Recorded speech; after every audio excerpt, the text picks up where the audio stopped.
Is this a good time to chat? I want to talk about imposter syndrome. Now, I've spent much of my life and career believing I was just a muffin.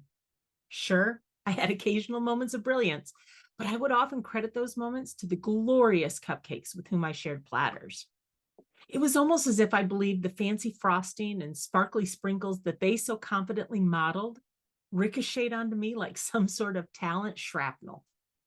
And I was always fearful that the cupcakes might suddenly turn and notice I was just a muffin, faking it. When I first heard the phrase imposter syndrome, I felt like so much of my journey was validated.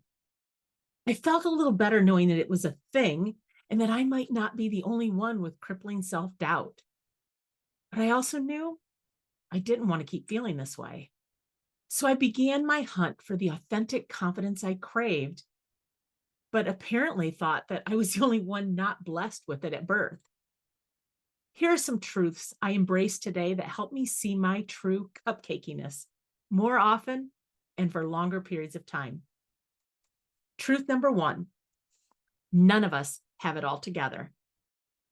While you may have convinced yourself that everyone else around you is strolling through life full of riz and swag, I have news for you. We are all just trying our best every day. We have days of sprinting ahead, days of trudging forward, days of standing still, and even some where we fall back. We may think that success is staying in the sprint, but let's not forget that trudging builds muscle, stillness restores strength, and fallbacks, well, they can act as catapults if we embrace the lessons they give us. Truth number two, comparing my blooper footage to someone else's highlight reel is not just inaccurate, it's ineffective. Social media has confused us. We scroll through accomplishments, credential achievements, and promotions, and we never spot the missteps, failures, and declinations that were also part of those journeys. That pain you feel when you stumble, others have felt it too. The times you worried you weren't enough, you're not the only one who has feared the same thing. The impressive part of the success story is all the overcoming that occurs, so don't lose sight of that. Truth number three, confidence comes from being willing to be seen.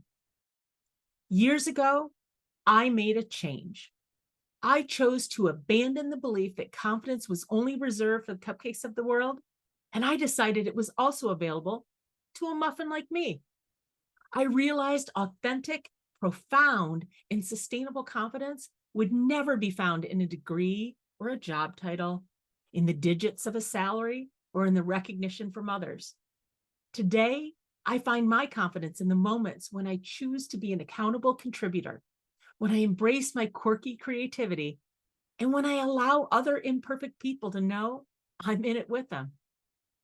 So, how do you take these truths and put them into action? Well, find value in the sprint, the trudge, the stillness, and yes, even the fallback. Each of them brings a special design to our cupcake. Celebrate the success of others without falling into the pit of toxic comparison. Avoid making sounds like, why them? Why not me? What's wrong with the muffin in the mirror?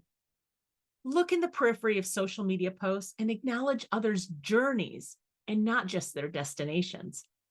Cupcakes don't just happen through magic.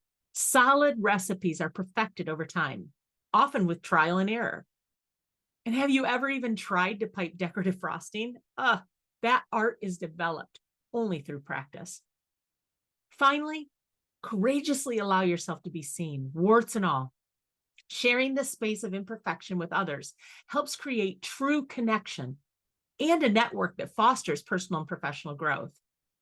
Well, I'm off to look for ways to not just infuse my cupcakiness into everything I touch today, but to also challenge others to shed the label of plain brand muffin and see how their unique sprinkles enhance the world around them.